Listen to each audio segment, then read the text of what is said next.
Okay, so you asked me to talk about utilizing lack of motion and if this is ever a good bait strategy.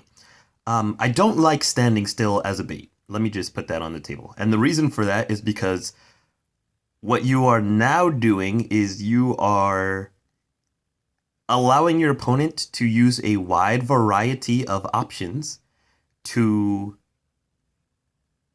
hopefully pick one that you will not react to and can punish.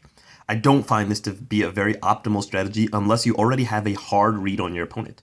So the time when you might stand still is if you already have a read on your opponent, and standing still is simply the best way to position yourself for the read. So for example, if you think your opponent is going to try to roll behind you, standing still is good because if you throw an action and they roll, then you're going to whiff.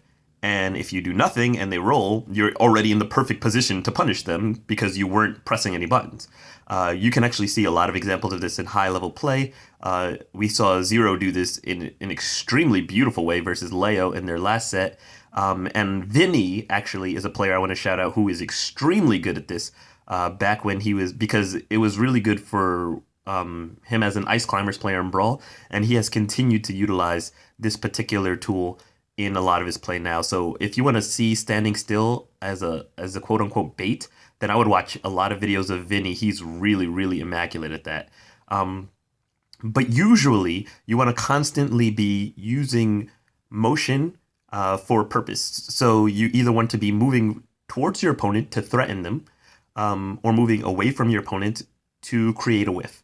And having better spacing is what allows you to do this in the most effective manner.